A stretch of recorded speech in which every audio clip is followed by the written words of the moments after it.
우리 설교 제목을 따라해 봅니다. 감사는 믿음의 완성이다. 다시 한번, 감사는 믿음의 완성이다. 네, 감사는 믿음의 완성이다 라는 제목으로 같이 본문 말씀을 중심으로 은혜를 나누기 원합니다. 제가 신일교회에서 청년부 사역을 6년 동안 하면서 참 청년부 사역이 행복하고 또 하나님께 감사했습니다. 청년들이 또 얼마나 또 이렇게 활기가 있고 생기가 있습니까? 자, 그런데 그런 기쁨과 행복도 있었지만 말할 수 없이 힘들 때도 있었어요. 제가 한 3년차, 4년차 정도 됐을 때였던 걸로 기억합니다. 그 가운데 참 연약한 청년들이 있잖아요. 가정 문제, 그리고 지난날 과거의 그 상처들, 그리고 또 공동체에 적응하지 못하는 어떤 그런 어려움의 문제들, 그리고 신앙의 문제들 등등 해갖고 이걸 가지고서 자주 저에게 찾아와서 도움을 요청하고 상담하고 또 같이 기도하고 같이 눈물 흘리고 막 이런 어떤 청년들이 있었단 말이에요. 그러면서 겨우겨우 이렇게 믿음을 세워가고 이렇게 털을 닦고 영혼을 세우는 이 사역을 했었는데, 그때쯤이었어요. 어느 날 가을쯤이었는데 그때부터 제가 그렇게 마음을 주고 신경을 써주었던 그 연약한 A라는 형제, 그리고 B라는 어떤 자매, 그리고 C라는 또 다른 어떤 자매, 연달아서 몇 명이 그 소식을 뚝 끊어버리고요, 어느 날부터 교회에 안 나오기 시작하는데 우연찮게 그런 일이 연달아서 몇 명이 동시에 일어난 거예요. 근데요, 그렇게 마음을 주고 그 연약함을 나의 아픔으로 알고서 그렇게 기도해주고 이렇게 했던 그 사랑과 정을 주었던 그 형제자매들이 그렇게 갑자기 어느 날 연락이 안 되고, 그죠? 교회에 안 나오고, 여러분 그렇게 말 한마디도 없이 그렇게 돌아서고, 이런 것을 제가 보니까요, 그 부모가 자식에게 외면당하는 그 느낌이 그 느낌 같아요. 굉장히 가슴이 아프더라고요. 목회자로서 나는 그래도 마음이 좀 단단한 편이야 이렇게 자부했는데 그렇지 않다는 걸 알았어. 너무 가슴이 아프더라고요. 상처가 되고요. 제가요, 그때 마음이 너무 아리고 힘들어갖고 하나님께 그렇게 낙심 속에서 기도했던 적이 있었어요. 하나님, 제가 이런 경험을 계속하면서 사역을 해야 한다면, 제가 이 목회 속에서 이런 경험을 매번 해야 한다면 저는 목회를 못할 것 같아요. 사역을 더 이상 할 수가 없을 것 같아요. 너무 힘듭니다. 제가 그렇게 기도를 하면서 그 하나님 앞에 나갔던 적이 있었어요. 그리고 연말이 되어서 그 교육자 세미나로 2박 3일 이렇게 어딘가로 가갖고 그 교육자들끼리 이제 이건희 목사님께서 한 해 동안 가장 행복했던 것, 한 해 동안 가장 아팠던 것 하나씩 한번 말해보자, 그렇게 하는 거예요. 그때 제가 이제 이 말을 하는데 제가 거기서 눈물을 펑펑 흘리면서 사역을 더 이상 못할 것 같다고, 너무 힘들다고 하면서 그렇게 울었던 적이 있었어요. 어떻게 그렇게 마음을 주고 자기 시간과 정성을 내어주고 사랑해주고 기도해 주었던 영적인 부모에게 그 말 한마디 없이 그렇게 돌아서고 오늘날 연락이 두절되고, 어떻게 사람이 이럴 수 있을까? 와, 그거 상처가 되더라고요. 여러분, 일방적인 관계라는 것은 없어요. 관계라는 것은 최소한의 주고받음이 있습니다. 여러분, 이거는 하나님에게도 마찬가지거든요. 우리가 하나님께서 우리를 사랑하심과 같이 우리가 그렇게 하나님께 사랑을 드릴 수가 없어요. 하나님께서 우리에게 은혜 베푸신 것을 똑같이 하나님께 갚아드릴 수는 없습니다. 거의 일방적으로 우리는 하나님의 사랑과 하나님의 은혜 속에 살아가는 그런 존재가 바로 우리들이에요. 그렇지만 그럼에도 불구하고 하나님께서 요구하시고 하나님께서 받으셔야 되는 단 한 가지가 있으세요. 하나님은 일방적으로 우리에게 은혜를 베푸시고 우리에게 사랑을 주시고 우리에게 주시는 그런 분이시지만, 하나님께서 원하시는 단 한 가지가 있는데 그것이 무엇이냐? 감사하라는 거예요. 모든 것을 너희에게 주는데 너희는 그것이 하나님께로부터 왔다라는 것을 인정하면서 감사하는 자가 되라. 여러분, 하나님이 요구하시는 것은 그것이에요. 우리가 딛고 있는 이 땅, 우리가 마시는 공기, 저 하늘의 태양빛, 그리고 들판에서 일어나는 오곡백과와 그 양식들, 그 모든 것이 하나님의 손에서 시작되었고 하나님께서 우리에게 주신 은총이고, 우리로 하여금 이 땅에서 먹고 살게 하시고 편안하게 거하게 하기 위해서 하나님께서 지금도 신경 쓰시면서 우리에게 베풀으시는 하나님의 은총이라는 것, 그게 하나님께서 우리에게 주신 것이라는 것, 여러분 그것을 우리가 인지하면서 하나님께 뭐 하라고요? 감사하라는 거예요. 하나님이 요구하시는 것 그거 하나입니다. 여러분 그런데 우리가 그 하나를 하지 않는다라는 거예요. 오히려 우리는 더 주셔야 되는데 이거 가지고는 모자르거든요. 늘 우리는 이 소리가 끊이지가 않습니다. 다른 것도 주시면 좋겠는데, 그렇죠? 우리의 마음은 하나님께 감사하기보다 더 달라고, 다른 것도 달라고 거기에 집중해 있지 않습니까? 여러분 오늘 추수감사절을 맞아서 우리 안에 이 감사를 회복하고 감사로 하나님께 영광 돌리는 인생으로 나아가는 저와 여러분 되길 바랍니다. 오늘 본문 11절에서 13절을 한번 보겠습니다. 제가 읽겠습니다. 예수께서 예루살렘으로 가실 때 사마리아와 갈릴리 사이로 지나가시다가 한 마을에 들어가시니 나병 환자 10명이 예수를 만나 멀리 서서 소리를 높여 이르되 예수 선생님이여 우리를 불쌍히 여기소서 하거늘. 자, 여기 보니까 예수님께서 사마리아와 갈릴리 사이로 지나가실 때였는데 나병 환자 몇 명이, 12절 보니까 몇 명이 예수를 만나 섰다고 그랬어요? 10명입니다. 10명. 여러분 이 10명이 예수님을 만나서 멀리 서 있었대요. 여러분 왜 10명이란 이 나병 환자가 이렇게 모여 있을까? 또 이 나병 환자는 왜 예수님에게 가까이 나와서 예수님에게 말하지 저 멀리에서 소리를 질렀을까? 여러분 왜 그랬을까요? 배경 지식이 좀 필요한데요.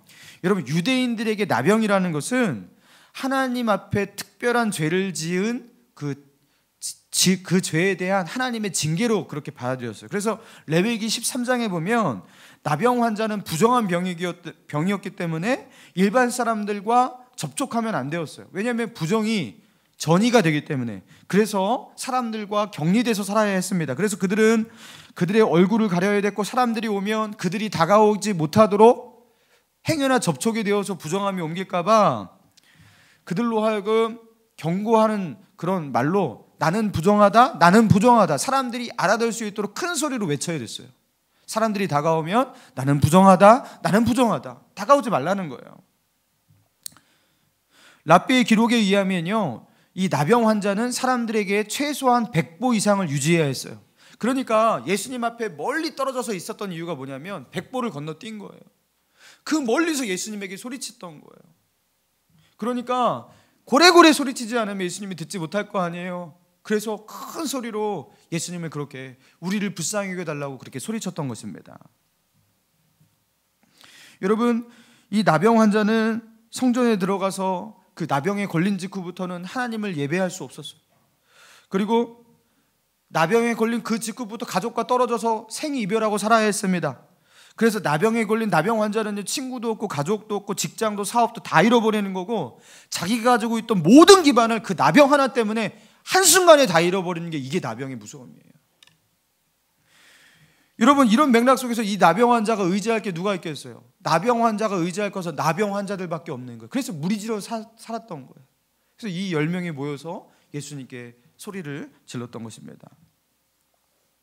여러분 이 나병 환자들이 그 외침을 듣고서 우리를 불쌍히 여기소서라는 이 외침을 듣고서 예수님이 어떻게 하셨습니까?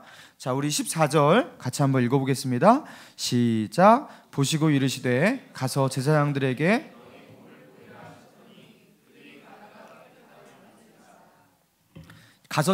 제사장들에게 너희 몸을 보이라.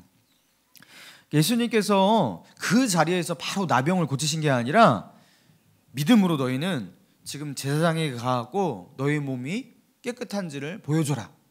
그러니까 지금은 아니지만 제사장에게 자기의 몸이 깨끗한지를 그렇게 보여주면서 그 나병인지 나병이 아닌지 그리고 나병이 치유받았는지 아닌지를 검증하는 것은요 율법에 의하면 이 제사장이 그 일을 했었어요. 그래서 제사장에게 가라는 거예요. 그래서 그들이 제사장에게 가는 그 도중에 이 나병이 치유를 받은 거예요. 자, 그렇다면 여러분 생각해 보세요. 나병이 치유를 받았다라는 것은 그 어떤 것을 말하냐면요. 나병이 여러분 어떤 병인지 아니죠? 모든 신체 기관의 끝에서부터 문드러져 갖고 다 허물어지고 없어져 버려요. 코가 없어지고 귀가 없어지고 눈이 문드러지고 손가락에 하나하나씩 그죠? 마디가 떨어져 나가고 이게 나병이잖아요. 피부가 그냥 움푹 패이고 그죠? 이게 나병입니다. 그런데 어떤 기적이 일어난 거냐면 거기서 새 살이 돋기 시작한 거예요. 피부가 정상이 되어버린 거예요. 손가락 마디를 잃어버린 그 손가락이 갑자기 생겨버린 거예요. 코가 문드러졌는데 코가 다시 일어나서 생겨버린 거예요. 여러분, 이런 기적이 어디 있겠어요? 이거는 창조주만 할 수 있는 기적 아니겠습니까? 이런 놀라운 기적이 가는 도중에 일어난 거예요. 여러분, 얼마나 놀랐겠습니까?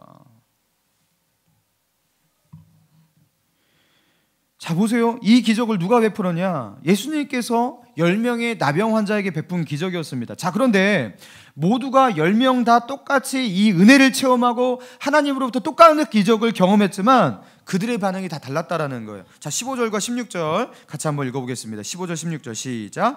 그 중에 한 사람이 자기가 나은 것을 보고 큰 소리로 하나님께 영광을 돌리며 돌아와. 자, 10명 중에서 9명은 어떻게 합니까? 그대로 자기가 나은 곳을 봤어요. 제사장에게 그대로 갔습니다. 가족들에게 그대로 찾아갔습니다. 그런데 그 중에 단 한 사람, 자기의 가던 길을 멈춰서 다시 돌아와서 예수님께 감사를 표현한 한 사람이 있었는데, 유일하게 한 사람, 사마리아 족속의 나병 환자였어요. 자, 그렇다면 여러분, 예수님을 다시 찾아오지 않고 그 제사장에게 나아가고 가족에게로 나아갔던 그 9명의 나병 환자는 이거 뭐가 문제였을까요? 여러분, 예수님이 말씀하신 대로 제사장에게 너희 몸을 보이라 그랬으니까 보이러 가는 거잖아요. 그죠? 그게 왜 문제였을까요? 제사장에게 몸을 보여서 정상인으로 판정을 받고 그동안 보지 못했던 가족들 보고 싶어서 빨리 찾아가고 제외하고, 여러분, 그 모든 것이 왜 나쁘겠습니까? 그게 나쁜 게 아니에요. 그게 잘못된 게 아니에요. 그러나 지금 자신의 모든 인생을 망가뜨려버린 그 나병이라는 그 저주에서 자신을 구원하여 주신 그 하나님의 구원이 자기에게 지금 보여졌어요. 그리고 그 구원을 일으키신 분이 누구예요? 예수 그리스도예요. 그 예수님께 감사하는 일이 자기가 나았다는 것을 입증하고, 그리고 그동안 보지 못했던 그 가족들에게 찾아가는 것보다 더 우선할 수 없다라는 거예요. 그래서 예수님이 말씀하시죠. 17절에 보니까, 자, 같이 읽습니다. 시작. 예수께서 대답하여 이르시되 10사람이 다 깨끗함을 받지 아니하였느냐? 그 9은 어디 있느냐? 여러분, 예수님은 9은 어디 있냐 물으셔요.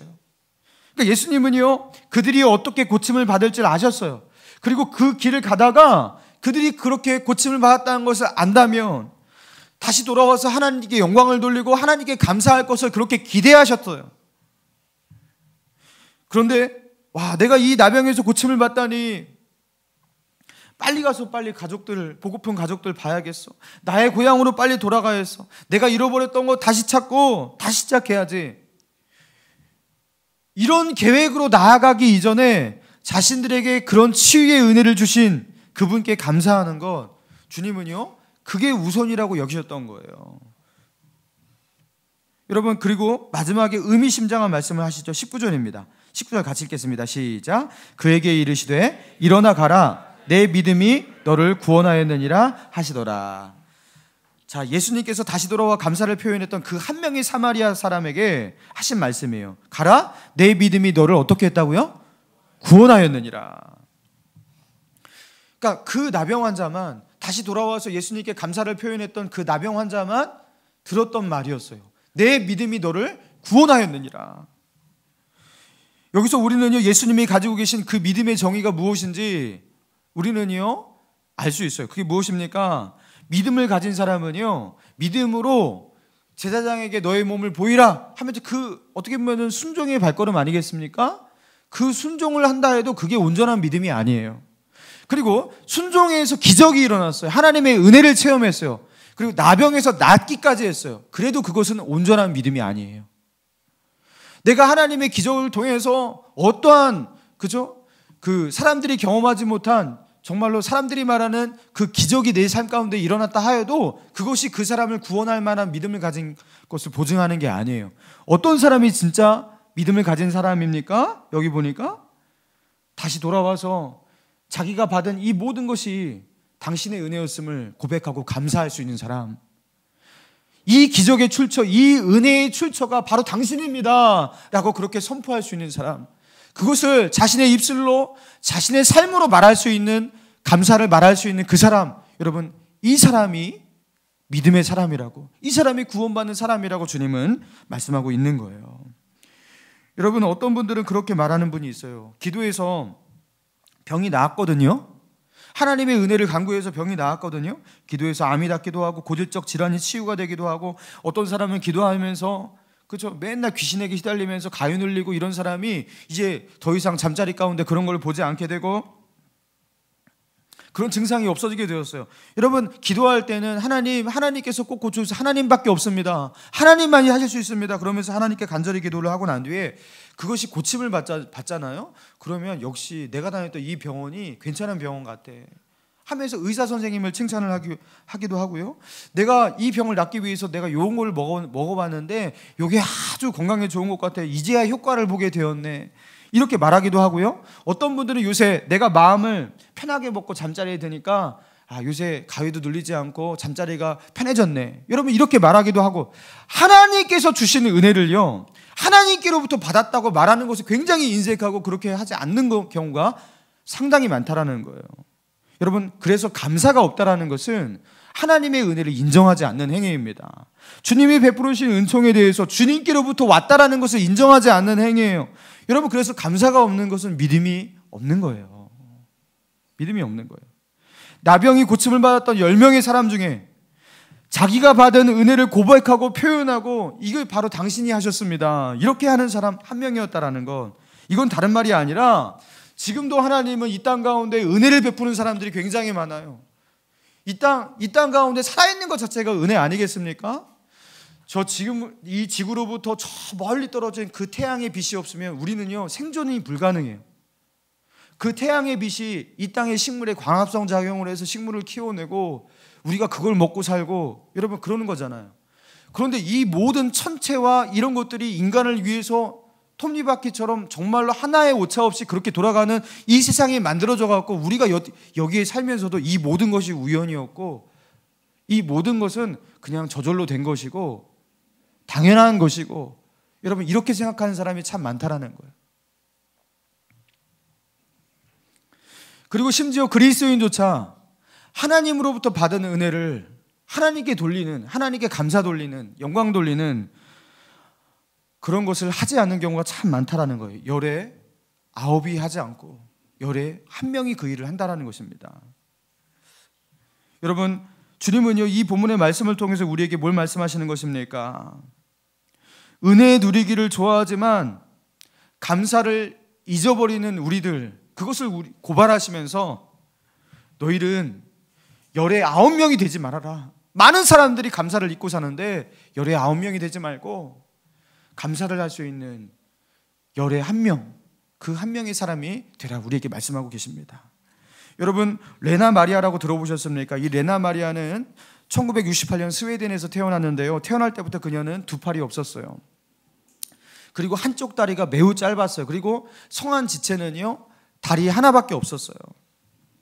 그런데 이 심각한 장애에도 불구하고 그녀의 어머니가 그녀의 부모가 독실한 크리스찬이었기 때문에 이 레나 마리아를요, 믿음으로 이 레나 마리아를 그렇게 양육합니다. 그러면서 이 레나 마리아에게 이 장애를 극복하면서 그 자부심을 가지고 이제 교육을 시키는데요, 수영을 가르치기도 하고 피아노를 치기도 하고 자동차 운전을 시키고, 그 레나 마리아가 이 모든 장애를 극복하고 이런 일들을 하는 거예요. 정상인의 모습을 가진 것은 발 하나밖에 없었지만 그 발로 밥을 먹습니다. 그 발로 요리를 합니다. 그 발로 자동차 운전을 하고요, 그 발로 수영도 합니다. 그런데 그녀는요, 세계 장애인 수영 선수권 대회에 나가서요 4개의 금메달을 땄어요. 그리고 스톡홀름 대학교에서 현대음악을 졸업한 뒤에 가스펠 싱어로 활약하는데, 그녀가 노래를 부를 때 많은 사람들이 천상의 목소리라고, 많은 언론들이 천상의 목소리가 내려왔다고 하면서 그녀의 목소리, 그녀의 음악을 그렇게 칭찬했습니다. 그녀가 쓴 발로 쓴 내 인생의 악보라는 책은요, 영국, 프랑스, 독일, 네덜란드, 일본 비롯한 세계 10여 개 국가의 언어로 번역되면서 초 베스트셀러로 등극했어요. 여러분, 이렇게 전 세계를 다니면서 하나님을 찬양하고 하나님의 은혜를 간증하고 다니는 레나 마리아가 여러분 이런 고백을 했어요. 제가 한번 읽어드릴게요. 저는 장애라고 생각하지 않습니다. 오히려 이 장애가 저를 믿음으로 살게 했고 오늘날의 저를 있게 했습니다. 그리고 제 인생은 언제나 하나님이 책임져 주셨습니다. 여러분, 레나 마리아가 지금 어떻게 말하냐면 저는 장애를 장애로 생각하지 않습니다. 오히려 이 장애가 저로 하여금 믿음으로 살게 했고 오늘날의 나를 있게 만든 것이 이 장애였습니다. 이 하나님께서요, 그녀를 축복하실 때 그 장애를 없애주시지 않았단 말이에요. 그런데 그 장애를 그대로 있게 만들었단 말이에요. 그런데 그 장애가 나로 하여금 믿음으로 살게 했기 때문에, 그 장애가 없었으면 오늘날의 나는 있지 않았을 것이기 때문에, 하나님이 자신으로 하여금 이 장애를 주었기 때문에 세상 사람들이 세상을 바라보는 눈과 똑같지 않게 세상 속에서 희망을 찾지 않고 이 세상 속에서 소망을 찾지 않고 세상 속에 뭔가가 있겠구나 하면서 하나님께 소망을 두고 살게 되었다라는 거예요. 그리고 자기의 힘을 의지하지 않고 하나님을 의지하며 살았기 때문에 내가 믿음의 사람이 되었다라는 거예요. 그리고 그렇기 때문에 이 장애는 결국 나로 하여금 믿음을 갖게 만들었고 하나님을 의지하게 만들었기 때문에 이거는 하나님이 주신 축복이라고 그렇게 해석하고 있는 거예요. 사랑하는 여러분, 믿음이 바로 이겁니다. 하나님이 그녀에게 주신 그 은혜와 같이 그녀의 장애를 없애주신 것이 아니었거든요. 오늘 성경 본문에 나온 나병 환자가 경험한 그런 기적과 같이 치유의 경험, 발이 자라고 다리가 다시 길어지고 기관이 다시 생기고 피부가 정상화되고 이런 일이 있었던 것도 아니었거든요. 그럼에도 불구하고 그녀는 하나님께 감사하고 있어요. 왜입니까? 하나님께서 그녀에게 주신 가장 큰 은혜를, 그것이 무엇인지 정확하게 알고 있기 때문이에요. 하나님이 그녀에게 주신 가장 큰 은혜, 그게 무엇이에요? 하나님을 만나게 하신 것.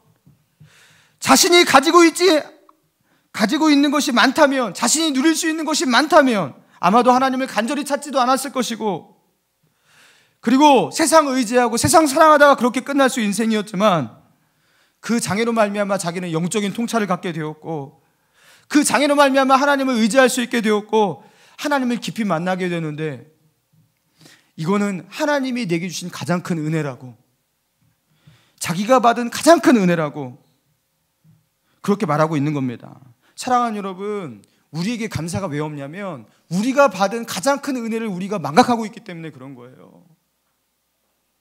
하나님이 우리에게 주신 가장 핵심적인 은혜, 가장 놀라운 은혜, 그거를 붙잡으면 우리가 하나님께 불평하고 원망할 수가 없는데, 감사할 수밖에 없는데, 레나 마리아와 같이 이런 영적인 통찰이 우리에게 없는 거예요.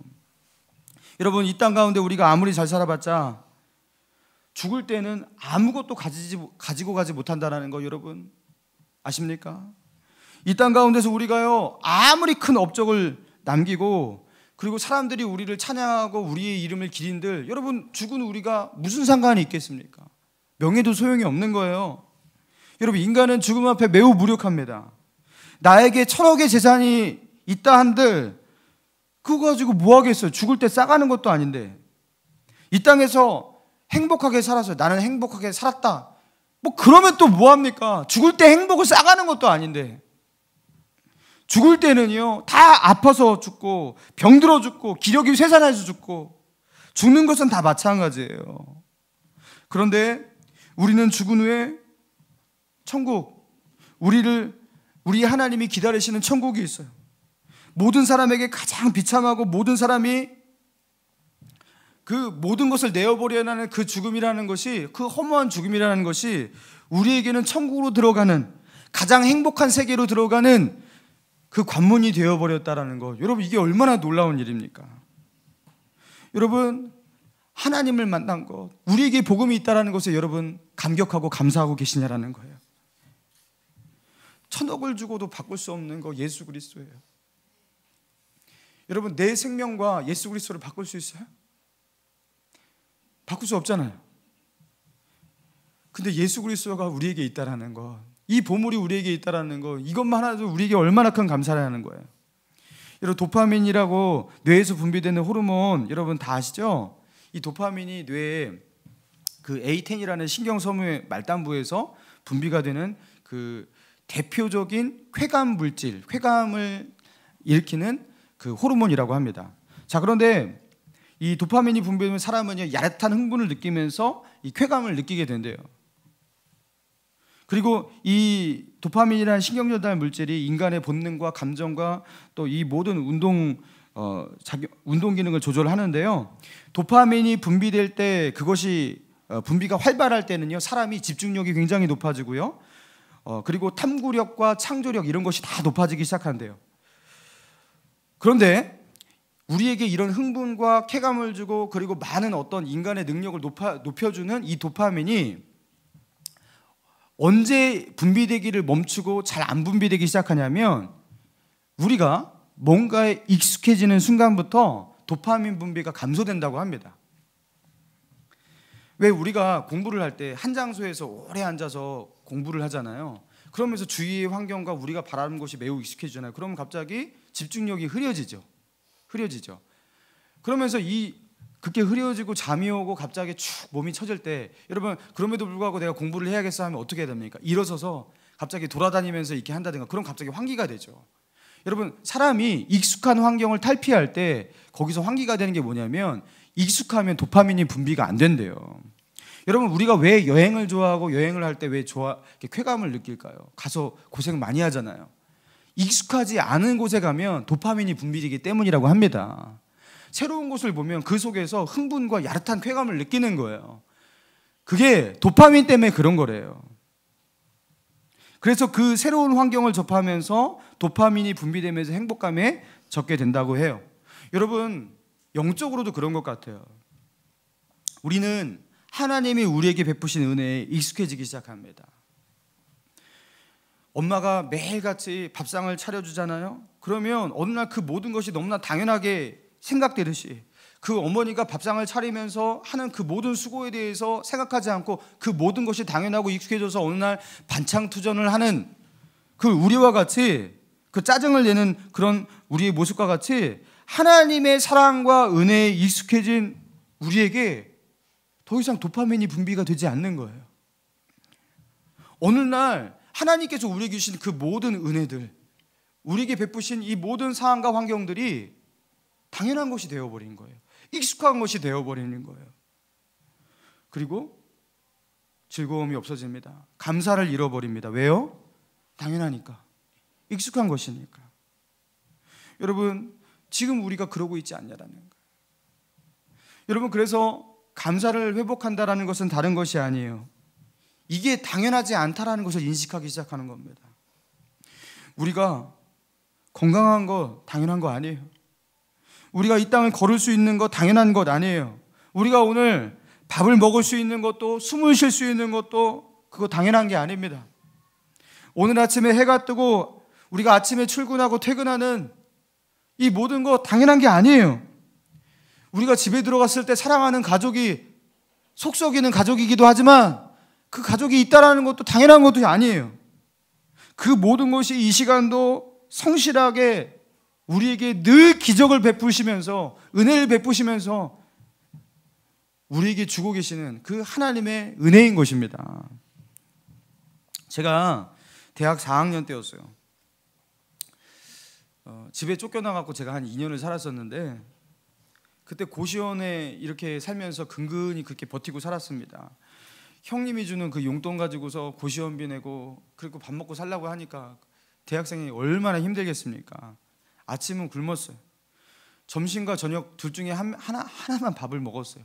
그리고 한 끼는 고시원 들어가서 라면을 끓여 먹든지, 그것도 한 개 끓여 먹기 아까워갖고 반 개 끓여 먹고 그랬어요. 그리고 이제 한 끼를 이제 제대로 먹는 거예요. 한 끼는 먹어야지 살잖아요. 그래갖고 한 끼를 먹는데 학생 식당 가갖고 그 당시 1,500원, 1,700원 하는 그 학생 식당 밥을 식판에다가 수북히 쌓아놓고서 이제 딱 식탁에 놓고서 식기도를 하고서 먹어야 되잖아요. 그때 하나님께 식사기도를 드리는데, 여러분, 그때 식기도를 할 때 얼마나 그 식기도가 진실한지 모르겠어요. 얼마나 감사한지 눈물이 나는 거예요. 거기서 혼자서 하나님 너무 감사합니다. 제가 이 밥을 먹을 수 있게 해주셔서 감사합니다. 근데 눈물이 이렇게 주르르 흐르는데 밥을 먹을 때마다 그래. 근데 제가 너무나 철양맞고 불쌍해서 운 게 절대 아니었어요. 진짜 감사하더라고요. 내가 이거를 먹을 수 있다는 게 진짜 감사하더라고요. 밥을 굶어보고 배고파 보니까 밥을 먹을 수 있다는 게 이 당연하지 않다라는 것을 그때 알게 되었어요. 이게 밥 먹는 게 당연하지 않게 되니까 이게 너무나 감사하게 되는 거예요. 드디어 밥 먹는 게 은혜인 줄을 이제 깨닫게 되는 거죠. 사랑하는 여러분, 우리가 가진 것 하나님께서 빼앗으셔가지고 지금 우리가 누리고 있는 그것이 당연하지 않다라는 것을 하나님께서 우리로 하여금 알게 해주셔야지 그때서야 비로소 하나님께 감사하시겠습니까? 그때야 비로소 하나님께 진실한 감사로 영광을 돌리시겠습니까? 여러분, 당연한 게 아니에요. 나중에 감사하겠다고 10명 중에 9명은 먼저 자신의 고향으로, 자신의 가족으로 그렇게 달려가면서 하나님께 감사하는 것을 하지 않았어요. 주님은 그렇게 보고 싶어하는 가족과 고향을 뒤로하고 자신의 병을 치유해 주신 주님께 감사하러 나왔던 그 한 명에게만 내 믿음이 너를 구원하였느니라. 이게 진짜 믿음이라고 하셨어요. 사랑하는 여러분, 지금도 우리는 영적인 싸움을 싸우고 있습니다.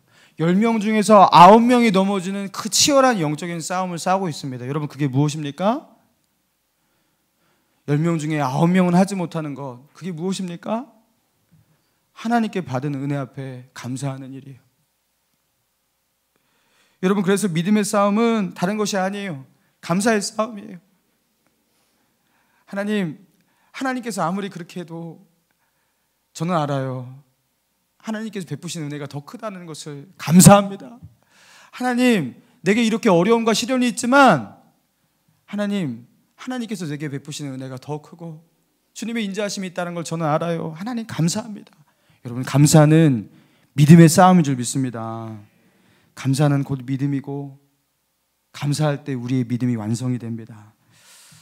추수감사절 맞아 우리 안에, 우리 인생 가운데 감사가 다시 회복이 되고 우리의 가정 가운데 감사가 회복되는 여러분의 가정, 우리의 인생 되기를 주님의 이름으로 축원합니다.